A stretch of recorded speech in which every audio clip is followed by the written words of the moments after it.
ga-esi bụ ọkụ mmụọ Chineke ga-emechi ya ma Chineke ga-emeghe ụzọ amara na ngọzi. Chineke ga-emeghe ụzọ alaeze ya na ime ọnwa Ramadan, maka na oge Ramadan bụ oge ndị mmadụ anọrọ eme mpụ nke rinne. Oge onye ọbụla ga-agba mbọ ka o jiri onwe ya ka ọ rapụ na-eme mpụ, ka ọ na-eme ihe ọma, maka na anọ na ọnwa dị nsọ, ọnwa Ramadan.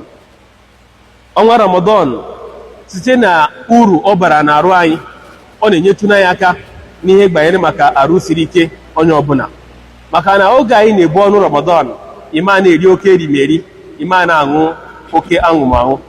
Oge bụ ọnwa Ramadan, ime a na-eri ihe oge niile. Ị ga-enyetụ afọ gị ohere ka o ji zụta ike na nke iriri eri. Ịgba ọnụ Ramadan ga-eme ka ị dị mfe, ka a na-arụ gị dị mfe, a na-arụ gị anyị ma na-ebu oke ibu, na-eme ihe dị aga.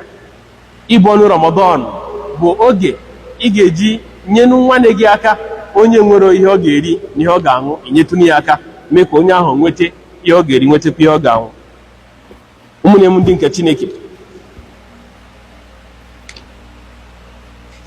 onye ozi nke Chineke Muhammad sallallahu alaihi wasallam gwara anyị n'ime hadith ya nke dị nsọ sị, ọ sị, man sọma yawman fi sabilillah, na onye ọbụla bụrụ ọnụ sọọsọ ofu mbọsị maka Chineke, ka o ji bụ ọnụ a, o buru ọnụ maka Chineke, o buru ya maka onye ọzọ, maka ihe ọzọ, na Chineke ga-ejiri ofu mbọchị a o ji bụ ọnụ maka Chineke, Chineke ewepụ arụ ya, wepụ onye ahụ na ọkụ mmụọ.